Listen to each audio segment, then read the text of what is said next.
Sequências de saudações abertas. Sejam todos muito bem-vindos ao Nerd Tracker, o canal do fã-clube Star Trekkers. Esta semana, mais uma vez, nós estamos reunidos, eu, o Valmir Sabino e o Murilo Silva, e hoje para falarmos do 5º episódio de Star Trek Discovery, Die Trying, ou em português, Morrer Tentando. E esse episódio é um episódio longo, um episódio de quase 1 hora. E hoje, excepcionalmente, não teremos a sessão sem spoilers. Portanto, fica avisado desde já. Temos tanta coisa para comentar que já vamos direto para o episódio. Pois bem, querido César, o que é que você pode dizer para a gente sobre esse episódio? Saudações, pessoal! Bem, neste episódio teremos finalmente o encontro tão aguardado da Discovery com o que restou da Federação em sua sede. Eu fiquei muito satisfeito em ver que, com 930 anos no futuro, os roteiristas puderam usar finalmente a sua imaginação sem as amarras do cânone, mostrando naves e bases estelares extremamente diferentes do nosso cotidiano ou que estávamos acostumados a ver. É isso aí, gente. Nos vemos daqui a pouco.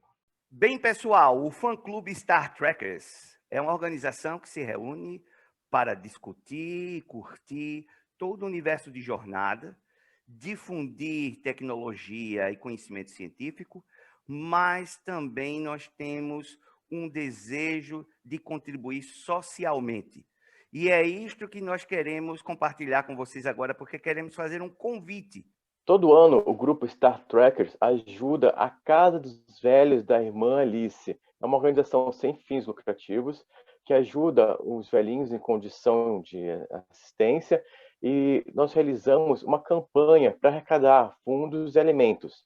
Esse ano, por causa da pandemia, será um pouco diferente. Vai ser tudo online. Nós vamos realizar no dia 13 de dezembro um evento online a partir das 4h30 da tarde, para arrecadar fundos para a Casa dos Velhos Irmã Alice. Quem contribuir, cada R$10, ganhará um número para concorrer a um sorteio de vários brindes exclusivos que estamos disponibilizando para quem puder participar. Vamos ter badges, comunicadores de Star Trek Discovery, de Star Trek Picard, vamos ter uma bandeira também, máscaras. Então, vai ser um evento bem bacana. Vocês vão poder participar do evento com palestras, com discussões, com jogos. Tudo isso será feito de maneira online. Maiores informações, veja aqui, ó, na descrição do nosso vídeo, ok? Uma das primeiras informações que podemos compartilhar com todos é sobre a direção, que neste episódio está sendo conduzida por Maja Vrivlo. Maja Vrivlo é conhecida do Alex Kurtzman, porque este é o produtor da série. Este é o produtor da série Havaí 5.0, e a Maja já dirigiu mais de 30 episódios dessa série. Além disso, ela é conhecida já de nós, Trekkers, por ter conduzido os episódios Infinito Perpétuo, da própria série Discovery, A Caixa Impossível, Fragmentos, de Star Trek Picard, e o Short Tracker, o primeiro Short Tracker da primeira temporada, A Fugitiva, Runaway, que mostra a rainha Poe e os cristais de dilítio. Tudo a ver com o plot dessa temporada. Será que há alguma conexão aí? Há muitas teorias rolando, mas a gente vai discutir isso e muito mais ao longo do episódio de hoje. Pois bem, Murilo, eu gostaria de começar o nosso debate, a nossa análise, trazendo essa imagem aqui, que eu achei bem icônica. No início do episódio, o Capitão Saru, que eu acredito que ele representa os melhores ideais da Federação. Todo trekker de carteirinha que diz assim, eu quero que se mantenha a essência de Star Trek, acho que está representado através do Saru. O que é que você tem para dizer sobre ele no episódio dessa semana? O Saru está representando muito bem a federação e está levando todos esses ideais da federação com ele para o futuro. Ele se tornou uma luz nessa escuridão toda que as pessoas sempre reclamavam de Star Trek Discovery, que era muito escura, muito pesada, carregada, e aí está a resposta. Saru se torna a luz que ilumina a escuridão. E eu, como linguista, você sabe como eu amo as palavras e os seus significados.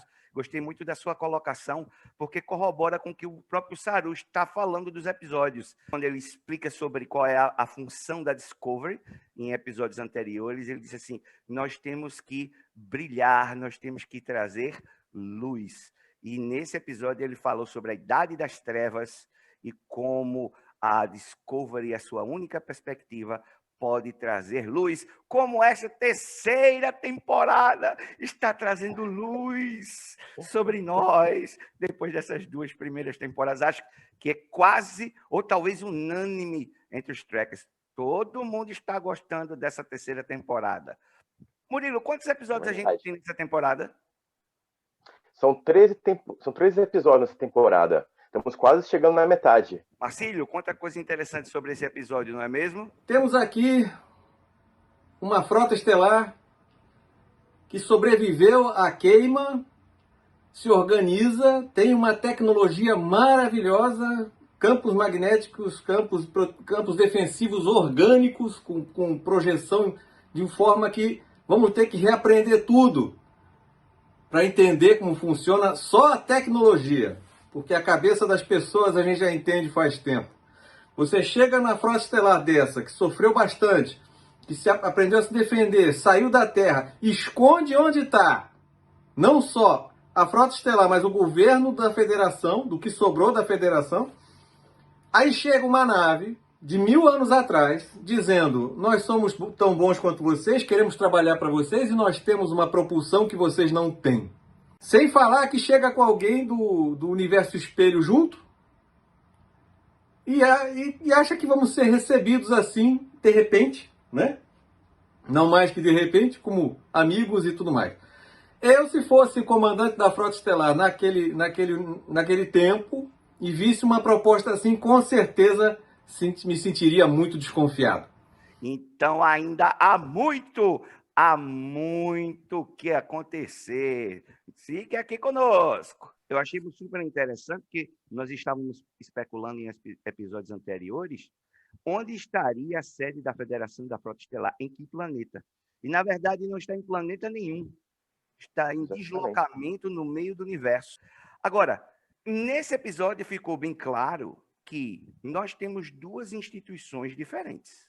Nós temos a sede da Federação e nós temos a sede da Frota Estelar.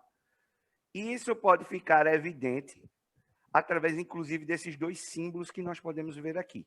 A bandeira da Federação do século 32, bem diferente da configuração que a gente tinha anteriormente. No auge, Murilo, quantos planetas participaram da Federação? Tínhamos 350 planetas membros da Federação e caiu para aproximadamente 38 planetas. Pode ter mais alguns por aí, mas sem os relés de comunicação vai ser difícil contatá-los. E aí nós temos a bandeira aqui do lado, que todos podem ver que é a bandeira da Frota Estelar. Murilo, qual é a diferença entre essas duas instituições? A principal diferença é que a Frota Estelar é uma instituição militarizada, né? É como se a NASA e a Marinha se unissem para fazer explorações espaciais científicas e também de proteção. Já a Federação, ela é o centro civil, né? É o centro político que engloba a união entre os povos. Murilo, e agora a gente começa a ver a Discovery e temos um banho de efeitos especiais, de efeitos de pós-produção, um deleite para todos os fãs da tecnologia da ficção científica e dos amantes de naves espaciais, como eu sei que você e muitos dos nossos queridos trackers são. Eu separei essa imagem porque assim, eu estou impressionado como eles estão mostrando a Discovery em ângulos completamente diferentes. Aí nós temos essa belíssima cena da Discovery entrando no campo de distorção e a gente percebe que os personagens eles prendem a respiração. E eu não sei você, Murilo, mas eu prendi a respiração junto. Porque Eu também. A câmera vai passeando e vai mostrando o rosto de cada um na ponte e eu naquela expectativa. Chegamos. Como será? Qual é a recepção? Qual vai ser o visual? Eu acho que todos nós estávamos ansiosíssimos. E aí temos esse deslumbre de imagem. Nos remete muito a todos os filmes de jornada, onde começa o filme dando aquelas cenas lentas, mostrando a Enterprise, passando por vários ângulos, e aí é a mesma coisa, só que agora nós estamos vendo várias naves, toda uma federação nova, e ao centro um farol, a luz, a última esperança da galáxia. Todos conectados por filamentos de neutrônios, que antes era apenas teoria, e parece que eles se alimentam e retroalimentam. E aí a própria presença das naves constitui o campo de distorção. Um espetáculo. E aí, Murilo, vamos começar a parte que eu sei que você ama. É uma nova Constitution? Olha, essa é uma boa pergunta. Os produtores não responderam ainda, mas essa com certeza será uma nova Constitution aí, ó. Se alguém tinha alguma dúvida de como seria a Constitution no século 32, nós podemos começar a ver alguns detalhes dela. A mesma formação, né, uma seção disco, uma seção engenharia e duas nas celas, mesmo que elas estejam de um formato aí bem diferente do qual conhecemos. E podemos ver também o filamento de energia saindo da nave e alimentando o farol da frota e da Federação. E agora? Não diz assim, deve ser uma nave exploradora, né? Na legenda, só que no áudio tem assim, deve ser um batedor. Qual será o alcance? E aí, Murilo, empolgadíssimo com esses novos designers? Opa! Tá trazendo novas referências, né, para Jornada nas Estrelas. Agora uma seção mais triangular, uma seção de disco mais triangular, que não pode mais chamar de disco, né, mais piramidal, com as nacelles fazendo um tipo de proteção ao frente dela. E realmente, a Nan, quando em inglês, ela fala que é uma nave mais abatedora, né, tipo uma nave mais de ataque. Tanto é que ela olha lá para o oficial tático, ele fica muito empolgado para saber o que será, né, que tem ali para a gente poder explorar o universo. É uma Defiant do século 32. Exato. Aqui está um pouco mais em detalhe, mesmo que esteja um pouco distorcido, gente, é impossível ter uma imagem melhor do que essa. Não foram liberadas imagens melhores do que essa.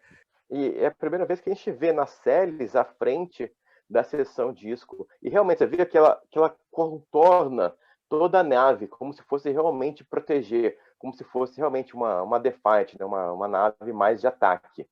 E agora, Murilo, de que nave estamos tratando? Essa daí também é uma nave da classe Constitution, né, que é a USS Armstrong, que é uma homenagem ao Neil Armstrong, o primeiro homem a pisar na Lua. E aqui que encontramos? Seria a floresta amazônica espacial? Seria o Brasil sendo homenageado na série?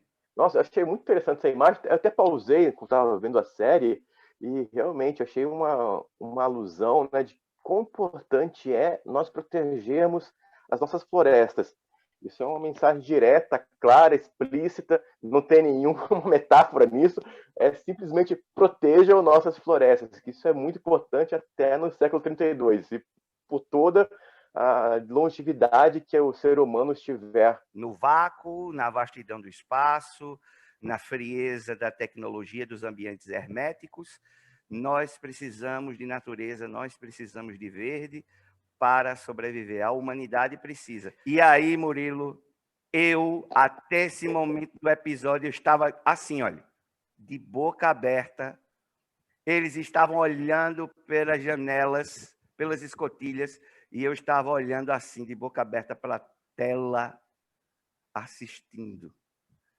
Que sensação maravilhosa.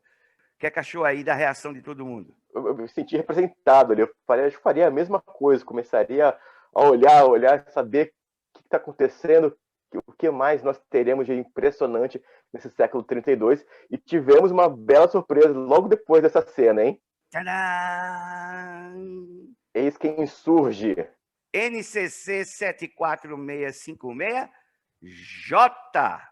Está aí o detalhe. Fala, Murilo. Pegou todo mundo de surpresa quando todo mundo estava perguntando onde está a Enterprise, onde está a Enterprise, qual será que é a letra, será que é J ainda, qual será?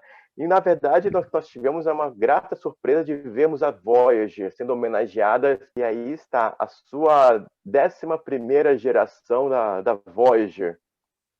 Uma coisa que confundiu muito os fãs é que a Tilly fica surpresa ao ver a Voyager, mas não por ver a Voyager, e sim por ver o J da Voyager.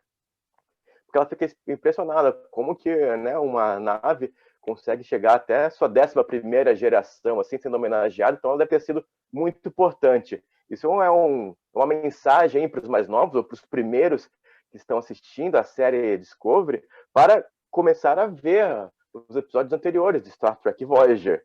Eu acho que os produtores, que não dão nenhum ponto sem nó, estão acenando para a gente que a Voyager vai voltar a ter uma presença significativa no mundo de Star Trek.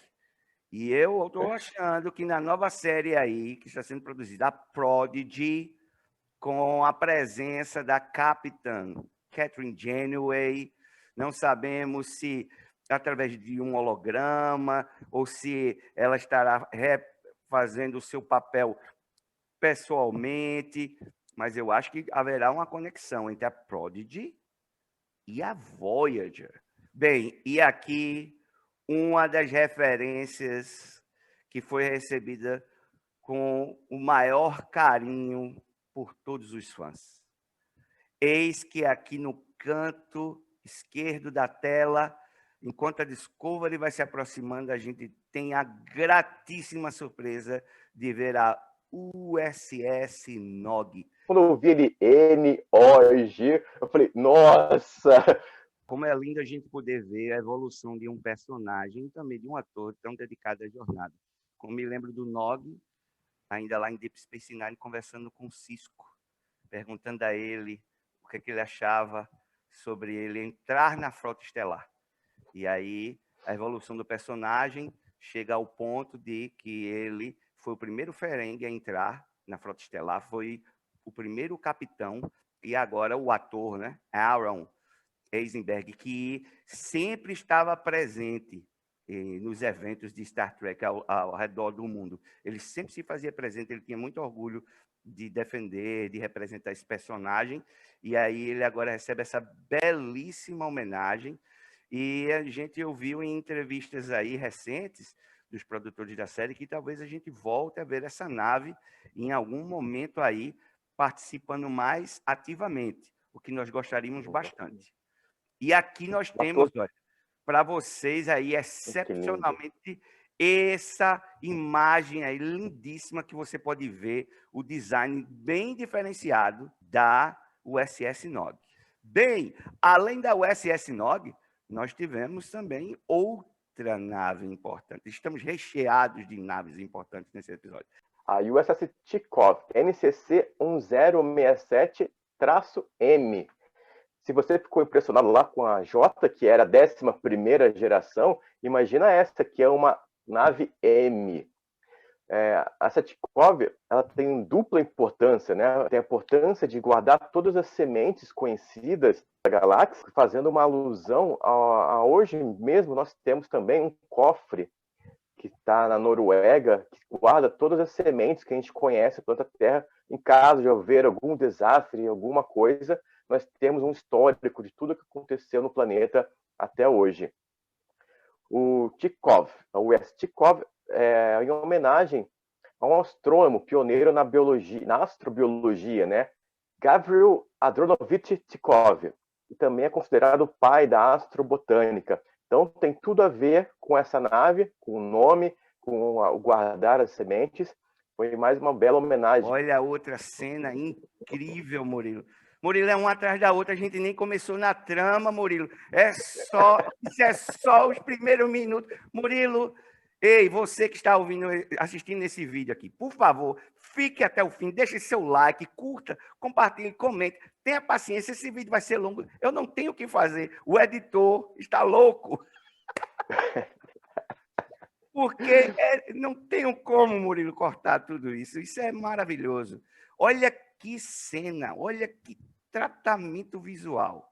Chegamos à luz do farol. É exatamente isso que simboliza. É o centro da proteção da frota estelar e da união com a Federação de Planetas Unidos. Eita, Murilo, e agora nós vamos chegar aqui em mais uma série de detalhes. Olha, eu tenho certeza que tem muita gente que viu esse episódio que nem viu isso que a gente vai mostrar agora. E nem chegamos na trama ainda, hein? Nem falamos da história. Olha, a gente tem mais uma bela surpresa aí. Ao entrar da sede da frota, nós vemos aí um mapa de toda a galáxia e dos planetas conhecidos e já explorados. São muitas referências. Nessa primeira cena, nós vemos uma homenagem aí ao quadrante Delta. Nós podemos ver à esquerda aí os Kazons, inclusive tem a foto aí em destaque para vocês, que foram muito importantes em que série, Murilo? Star Trek Voyager, tudo remetendo a ela.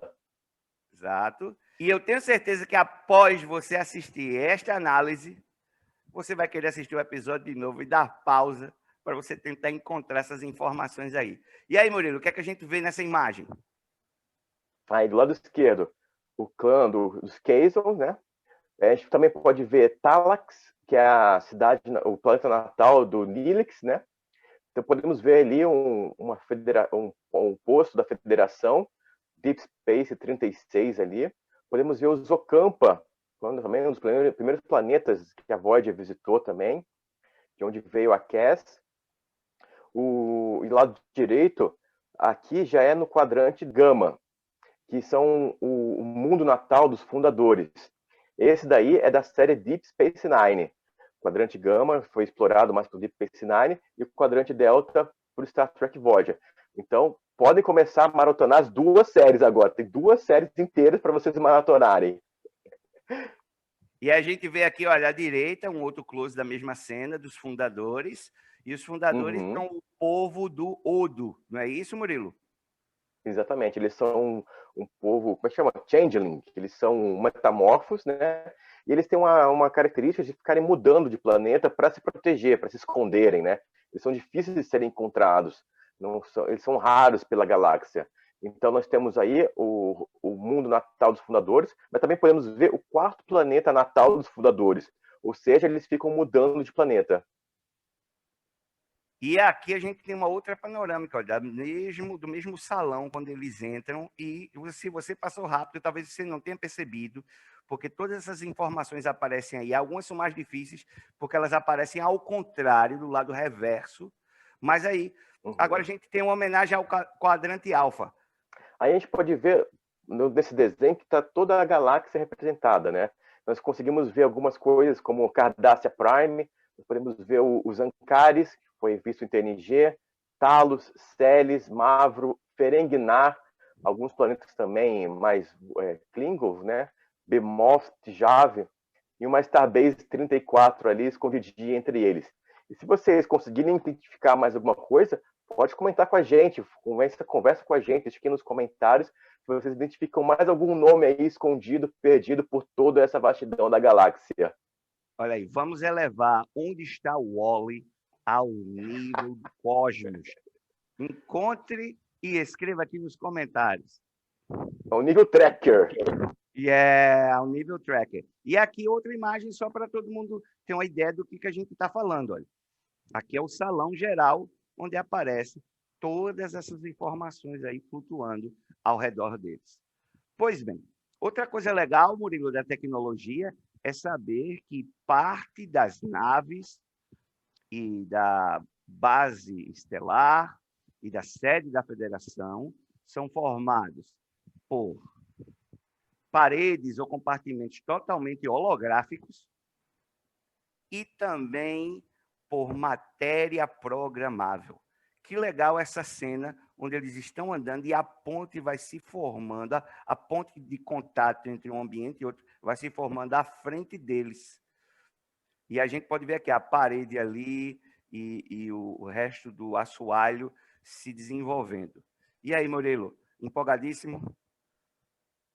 Uma tecnologia que eu espero ver no futuro próximo. Já nós estamos mais uma vez forçando as barreiras da física aí para instigar novas gerações a buscar soluções parecidas, né, ou serem inspirados pela ciência e tecnologia para tornar a ficção uma realidade. Matéria programável, e isso é muito interessante para você reutilizar espaços, né, já existentes. Você consegue reprogramar a sala e o ambiente para seus próprios para essas próprias finalidades específicas, como antes tinha o holodeck, que era projeções holográficas, visuais, com campos de força, agora você tem realmente matéria sendo programada. É uma evolução aí bem exponencial em relação à tecnologia que a gente conhecia. Outra coisa interessante, que eu não sei se todo mundo percebeu, foi que nós continuamos com o sistema de cores na identificação dos oficiais de comando. Então, pensei aqui alguns detalhes de algumas cenas maiores para mostrar para vocês. Olha, os oficiais ali mais graduados do comando geralmente estão identificados ali com a cor vermelha, né? Nós temos ali a cor branca, que é para identificar os oficiais da área médica, e a gente vê ali de ciências, ali com a cor azul, e os uniformes com a cor ouro, que seriam para operações. Isso pode até confundir um pouco a Michael e o Saru e todo mundo que acaba de chegar no século 32, porque lá antes, no século 23, essa cor ouro era para comando e agora se torna para operações, e a cor vermelha passa a ser agora o comando. Temos a oportunidade de conhecer o almirante, mas não qualquer almirante, é simplesmente o comandante supremo. Que título pomposo! O comandante supremo, almirante Charles Vance. E ele não tem uma cara de poucos amigos não, viu, Murilo? Por a expressão que a gente tem nessa imagem, a gente vê que um camarada desconfiado, e ele tem as razões dele para sê-lo, mas ele já chega colocando a ordem, colocando moral em todo mundo, e aí ao lado dele, a sua chefe de segurança, a tenente Willa, que pela expressão altiva dela, já deixa bem claro, nenhum dos dois vai facilitar nada para a tripulação da Discovery. O que é que você achou aí, Murilo, desse primeiro contato? E a primeira impressão é a que fica? Como vemos em Star Trek, não é bem assim, não. A primeira impressão nem sempre é a que fica, viu? Às vezes nós temos uma impressão mais errada, principalmente o almirante. Sempre quando aparece um almirante, a gente já fica com uma pulga atrás da orelha que algo de ruim vai acontecer. Mas esse primeiro contato realmente foi bem intenso, porque é uma nave vindo do passado da Federação, não sabemos se realmente é do passado, não sabemos como confirmar isso. Ele tem toda a razão de tomar todas as medidas precavíveis ali, possíveis, para poder dar segurança ao pouco que resta da frota e da Federação Unida de Planetas. Inclusive, eu pensei essa imagem aqui que fala justamente isso.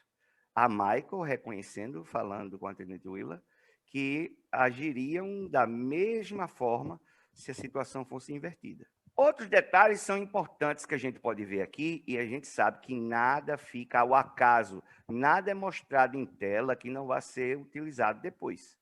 Então, a nave Cuyahoga informa sobre a corrente Esmeralda.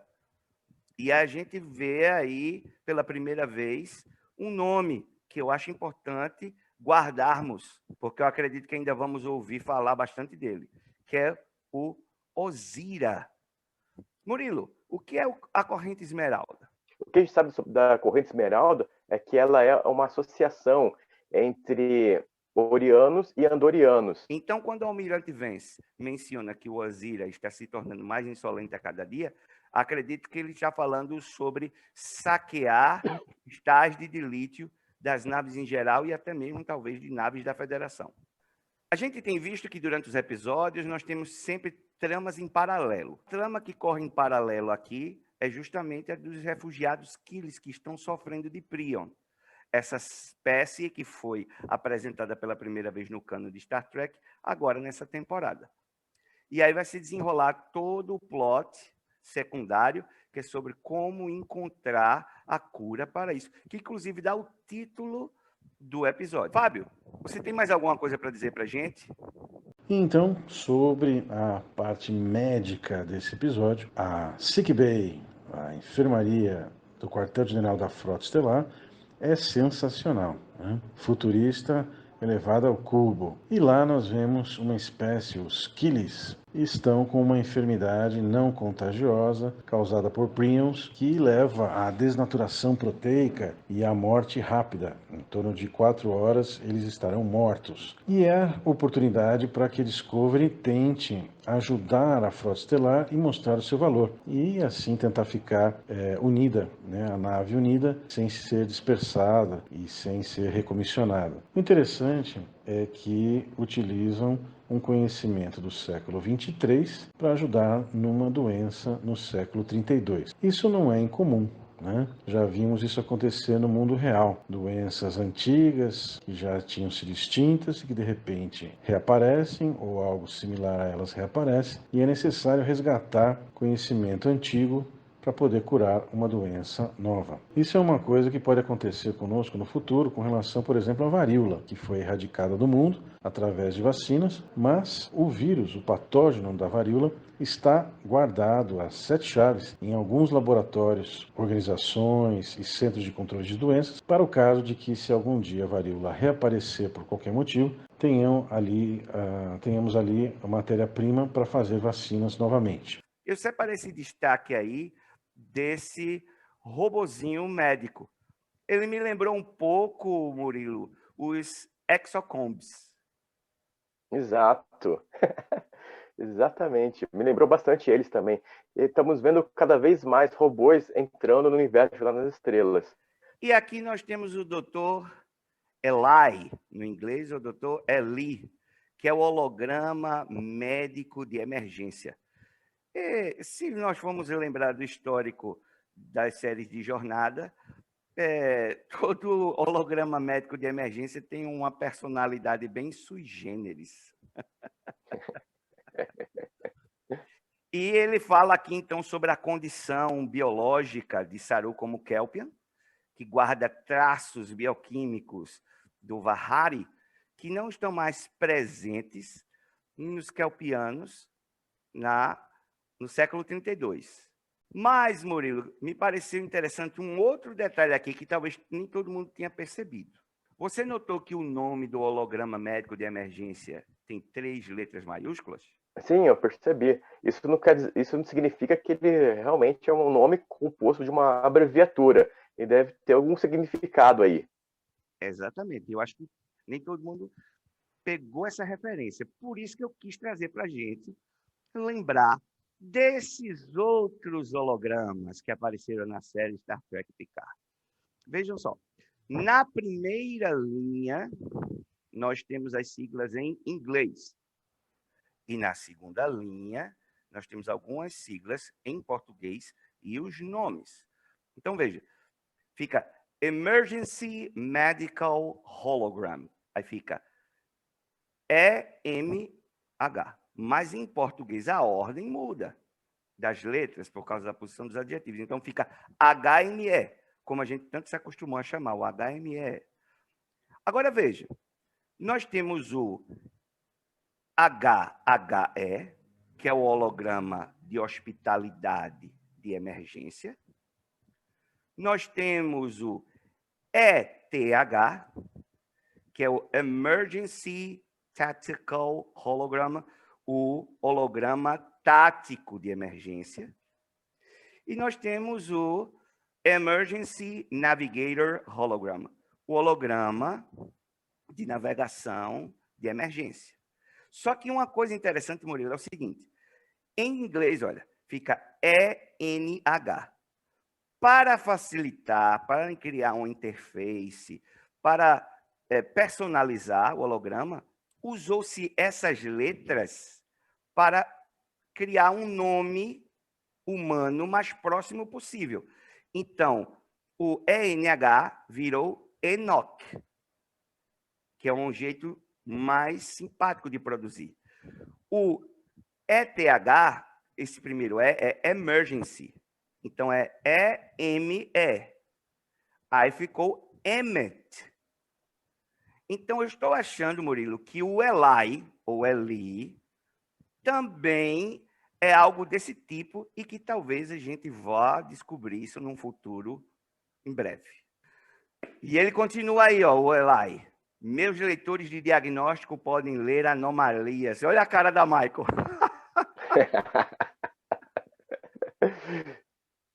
Há algumas pessoas que diriam que a própria Michael é a anomalia, né?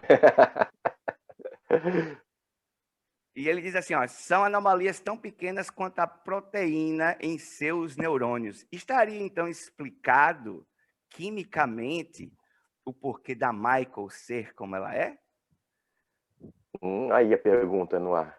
Porque todo mundo fala, porque ela foi criada em Vulcano, que ela deveria ter mais controle. Ora, ela não é uma Vulcano, ela não era como o Spock, que era meio Vulcano, meio humano. Ela era totalmente humana, numa cultura bem diferente, inóspita ela, com uma certa xenofobia.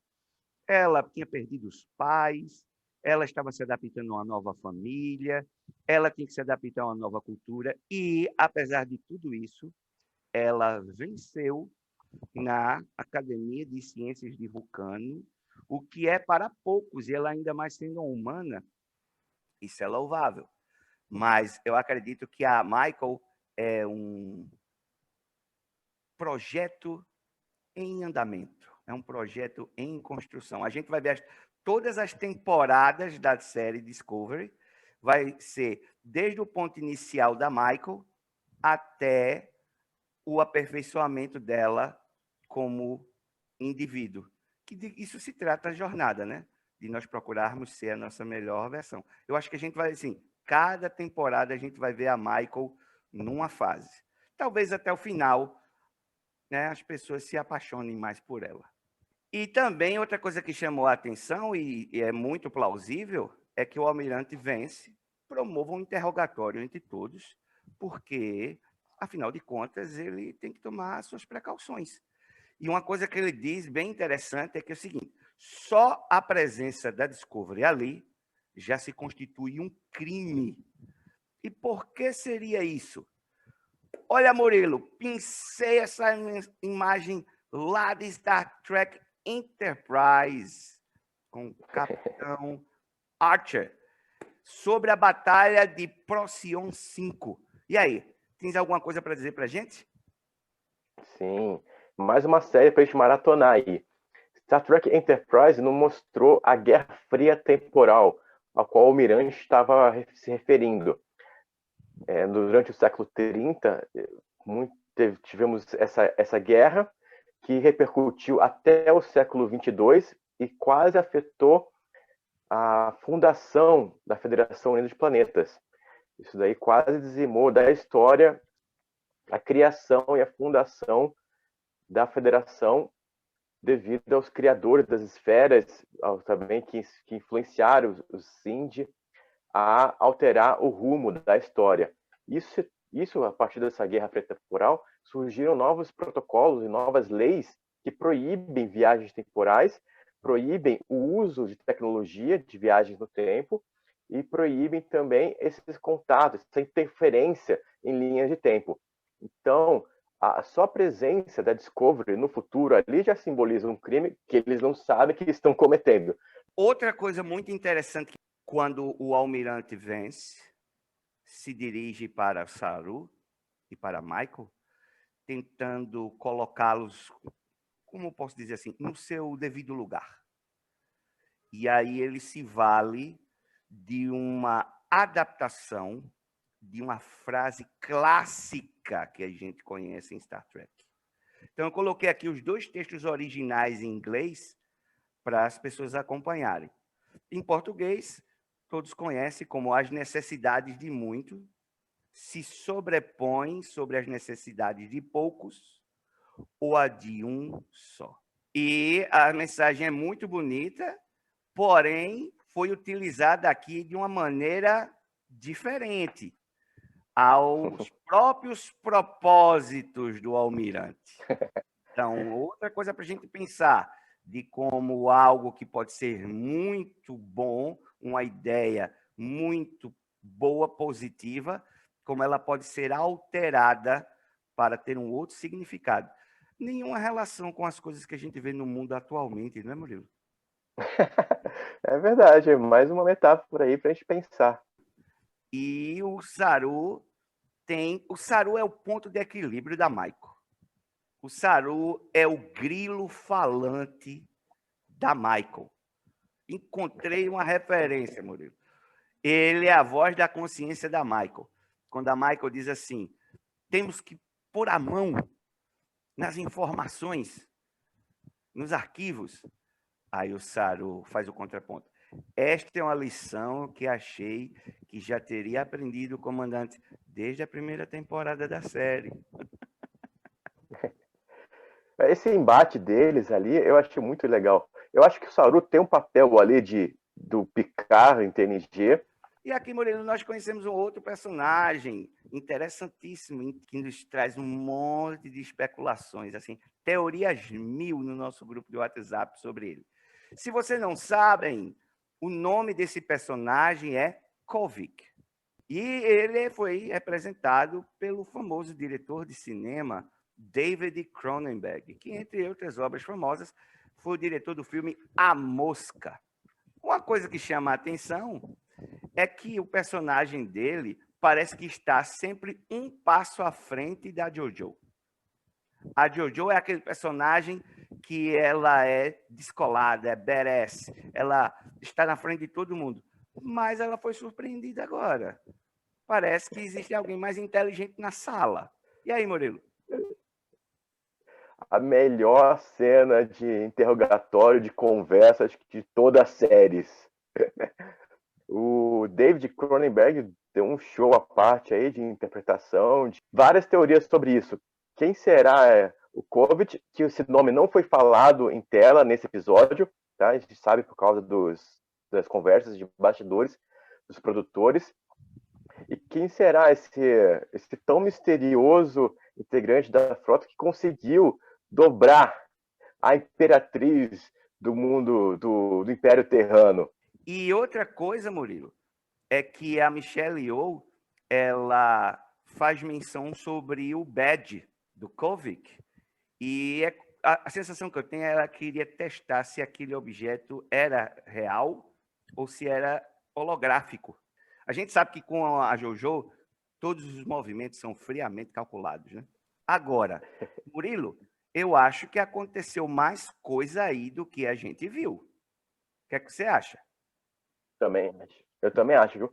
Eu acho que aconteceu mais coisa nesse interrogatório. O Kovic não é só uma pessoa inteligente na sala, não. Ele fez mais alguma coisa que deixou a Imperatriz fora de si. Literalmente. É. E aqui, então, nós temos a oportunidade de ver pela primeira vez no comando completo da nave a comandante, quase capitã, para o desespero de muitos, Michael Burnham, dizendo o famoso Black Alert, alerta escuro.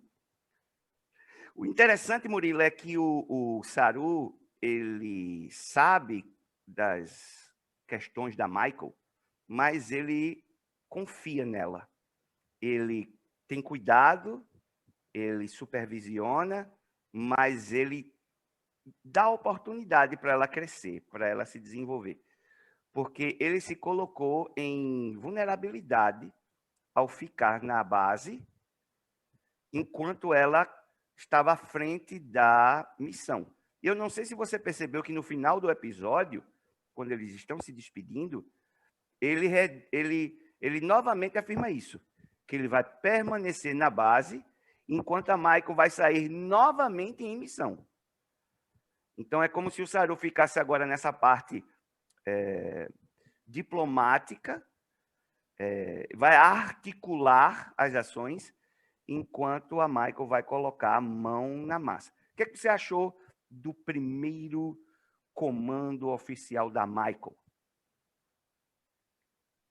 Eu achei que foi muito bem acertado, né? O Michael se demonstrou uma líder que ela vinha sendo, e agora cresceu. Esse ano que ela passou ali como transportadora mudou ela, mas está mudando para um modo positivo. Ela confia mais nas pessoas, ela se permite mais, e o Saru está lá observando a distância e confiando bastante nela, como um verdadeiro líder, como um líder tem que ser. Tem que ajudar a pessoa a crescer e não ficar podando os seus possíveis crescimentos. E ela fez um belo trabalho nessa missão. E o interessante, Murilo, é que os fãs aqui fora podem até questionar, mas ficou bem claro que toda a tripulação apoia a Burnham incondicionalmente. Não é à toa que eles seguiram o Anjo Vermelho através do buraco de minhoca, e não é à toa como eles reagem quando ela está na ponta do comando e como a própria Nan, a comandante Nan, se dirige a ela mais à frente do episódio. Deixa bem claro que eles confiam plenamente nela. Eu não acho que isso é um adeus, não. Está com cara de um até logo. É breve. Murilo, e agora as teorias vão ao top agora. Porque, olha, todos querem saber o que é esta música, o que ela causa, porque todos a conhecem, qual é o papel, a função, porque ela está ali na trama. Já sabemos que nada está por acaso. Muitas teorias sobre isso, hein? A internet está polvorosa, tentando fazer links do que será essa melodia. A teoria mais forte que estamos tendo aí na internet, essa canção de Dinar possui algum tom, algum índice vibratório aí que pode ter afetado os cristais de lítio e pode ter causado a queima. Eu faço a voz dissonante dessa vez, agora eu discordo. Porque eu acho o seguinte, se é uma melodia que se conhece em todos os lugares, então, por que quando ela foi executada de outras vezes, ela não causou a desestabilização do dilítio? Outra coisa, naves em lugares totalmente diferentes explodiram ao mesmo tempo. Então, essa música foi executada nos vários rincões da galáxia. Eu acho ao que mesmo tempo. Exatamente. Eu acho que não é por aí. Eu acho Também que a gente não. vai descobrir outra coisa bem interessante, mas que ainda a gente nem começou a ver do que se trata. Outra referência incrível que os produtores colocaram na série, Atis, Murilo, vem como homenagem ao deus da vegetação. Era o deus dos frígios e dos gregos na sua mitologia. Ele era responsável pelas colheitas, pelas sementes, pela plantação. Mais uma referência incrível aí para ver que todos os nomes, todos os detalhes da série têm algum significado que instiga a gente a buscar mais informações e nos aprofundarmos sobre o assunto. É mais um ponto positivo aí para a série. Então, não só a nave USS Tikhov é uma homenagem, uma referência ao mundo da astrobotânica, como até o próprio nome do doutor que cuidava dela no momento. E aí, um dos momentos mais incríveis de todo esse episódio. Que aí você falou, Murilo, que o Saru, de certa maneira, lembra muito o Picard, e nesse momento eu achei a conexão inevitável, porque trouxe a questão da história, né? E aí a perspectiva, quando ele apresenta esse pintor renascentista chamado Giotto, vocês podem ver aí na foto ao lado, que em meio à idade das trevas, e é interessante a comparação que ele faz, né? Nós saímos do passado, chegamos aqui no futuro, esperamos uma era reluzente, mas parece que vocês estão envoltos em trevas. Então, da mesma maneira que Dioto deu a sua contribuição com os 3 pontos de fuga, permitindo uma profundidade diferente, uma percepção diferente, nós aqui nos oferecemos a Discovery como sendo essa outra visão, essa outra perspectiva, ajudar vocês a verem mais claramente, a terem esperança. E no áudio a gente pode ouvir assim, olhar para cima, mas na legendagem a gente vê ter esperança. Então, eu gostei desse olhar para cima, porque é olhar para as estrelas, olhar para o futuro. E também é um olhar de esperança. Então, aí o Almirante começa a perceber que a Discovery não é importante por conta da tecnologia que possa oferecer. Com exceção do motor de esporos, a tecnologia da Discovery parece ser ultrapassada. A Discovery é importante como perspectiva, como um ponto de vista, como um contraponto. E eu acho que é aí que o Saru vai se posicionar como personagem de agora em diante. E, finalmente, Murilo... Bem-vindos ao lar. O episódio inteiro tem quase 1 hora de duração. Cada cena, cada momento foi válido. Precisou ter cada momento, precisou ter cada cena para a gente chegar nesse Bem-vindos ao lar. Foi uma construção fantástica do começo, meio e fim. Foi um arco fechado, né? Um episódio fechado, com começo, meio e fim, de Vocês não estão em casa para um Bem-vindos ao lar. Um episódio fantástico do começo ao fim. Foi um episódio longo, até para os padrões de Discovery, e também eu diria que foi um episódio denso. Por isso que esse episódio nosso de hoje aqui, do Nerd Tracker, também está mais longo do que o normal, porque é um episódio muito denso, com muitas informações. Não dá para a gente passar por ele de qualquer jeito. Até chegar nesse bem-vindos aí, muita coisa aconteceu. Mas, no finalzinho, é a cereja do bolo. O gancho, né? O cliffhanger. Murilo, o que foi que aconteceu com a Felipa Jojo? Está catatônica? Foram implantados sondas no seu cérebro? É uma cópia? Olha aí, veja só, algumas das teorias. Ela está sob a influência e o controle da seção 31? Ela está doente porque está começando a sofrer no nível quântico os primeiros sintomas de estar tanto tempo longe do universo espelho? O que é que está acontecendo, Murilo? Essa é a pergunta de R$1 milhão, junto com o que foi a queima. Já que a gente ainda não sabe a resposta, vamos procurar pistas no que a gente consegue perceber. Olha isso aqui, Murilo. Logo após dela falar com a Michael, dizer que está tudo bem, porque não estaria? Eu não sei se todo mundo percebeu esse frame logo em seguida. Olha o senho franzido dela, como se ela tivesse percebido que alguma coisa de errado está acontecendo. E na sequência, Murilo, olha isso.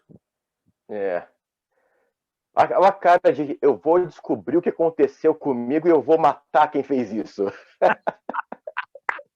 Pois bem, querido César, o que é que você pode dizer para a gente sobre esse episódio? Bom, na minha opinião, a chegada de Discovery à sede da Federação foi tão espetacular que dá vontade de assistir numa tela grande, numa tela de cinema, com naves com nacelles de dobra destacadas, cascos orgânicos e componentes holográficos, sem mencionar a Voyager J, a 11ª versão da nave. Mas essa aí não é uma federação de missões de exploração de 5 anos, essa é uma federação apenas tentando resolver a última crise. O século 32 não é ruim. Eles apenas estão cansados e forçados a serem inteligentes sobre seus recursos. Além disso, a recepção de uma nave que viajou no tempo causa arrepios depois de passarem a maior parte do século 30 lutando nas guerras temporais. Outra coisa interessante é que nesse episódio foi utilizado habilmente a missão como uma desculpa para explorar um pouquinho da cultura Barzan. Na realidade, poderia aparecer um pouquinho mais dessa cultura. A trama mais intrigante e sutil do episódio, a Jojo conversa com um homem de óculos chamado Kovich, que lhe dá uma aula de história sobre o Império Terráqueo. Será que isso está configurando o spin-off de Michelle Yeoh? Isso é uma pista sobre a queima? O que esse homem fez ou disse para Jojo que a deixou tão abalada no corredor?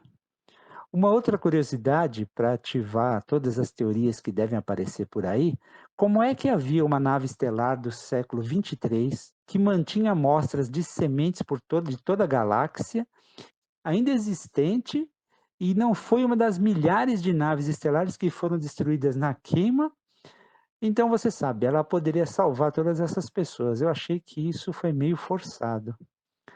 Nós recebemos também várias referências sobre uma tal de Rede Esmeralda, que não é uma droga de clube. Possivelmente não vai ser a última vez que nós vamos ouvir falar dessa aliança dos Andorianos com os Orions. Eu acho o seguinte também, que a gente tem que aprender um pouco mais desse sindicato aí. Bom, gente, eu achei muito interessante tudo isso aí, eu achei tudo super legal, mas uma coisa continua no ar.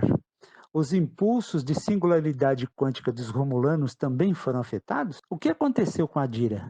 Bom, até a próxima, gente. Finalmente nós estamos terminando o episódio, mas Saru está certo de uma coisa, e eu também estou certo de uma coisa, eu acho que você também, Maurício, está certo de uma coisa.